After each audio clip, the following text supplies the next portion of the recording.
Spaghetti carbonara, an absolutely classic Italian dish. Super simple, requires very few ingredients. Let me show you how to make it the Italian way.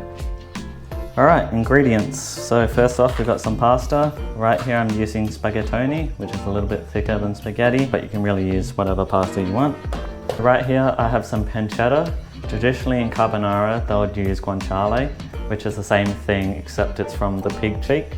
If you can find guanciale, I highly recommend you to use that instead. Once it crisps us in the pan, it gets really crispy and chewy and it's a nice textural balance between the pasta.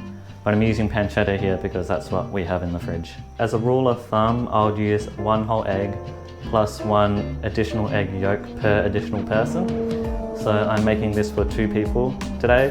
So I have 1 whole egg and 1 additional egg yolk. We've got some ground black pepper. Now, if you want to get real fancy with it, you can get whole peppercorns, toast that up in a pan, and then grind it with a mortar and pestle. But most of the time, I usually skip this step. So next is the cheese. I usually use half Pecorino and half Parmagiano Reggiano.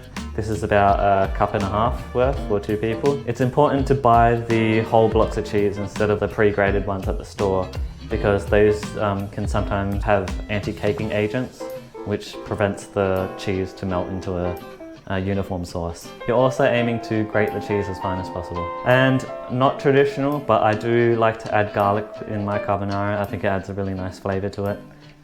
So don't scream at me in Italian. You want to chop the pancetta into nice 1/2-inch cubes so that you have nice bite-sized pieces in the pasta.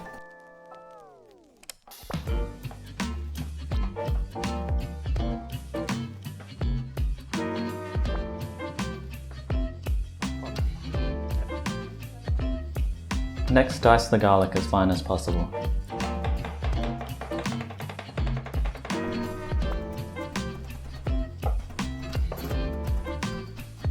Use a large mixing bowl to combine the cheese, pepper and eggs. Be generous with the pepper as it is a major flavour component of the dish.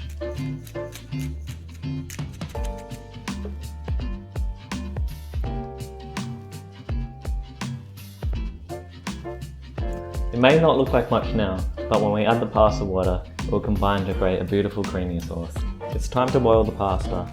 Be careful not to salt the pasta water too much, as the pepperoni cheese is quite salty in itself.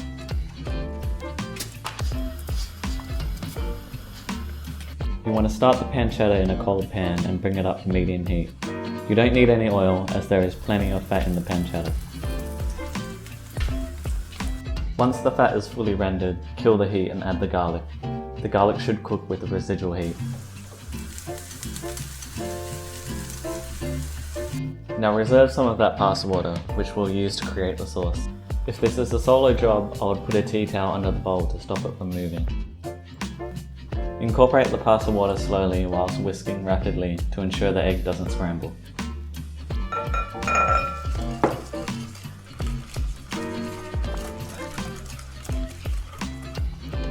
You want to keep the mixture quite thick, as there will be more pasta water added when adding the pasta. Once the pasta is cooked al dente, it's time to combine it with the sauce.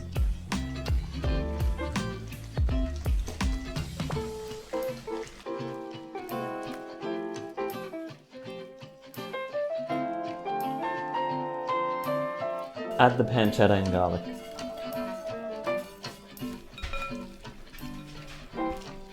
And it's time to plate. I like to finish it off with some extra cracked pepper and cheese.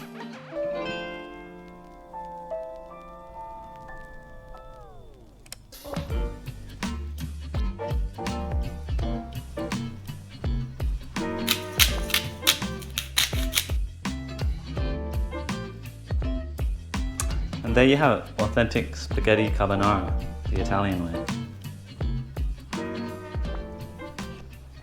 You guys gotta cook this.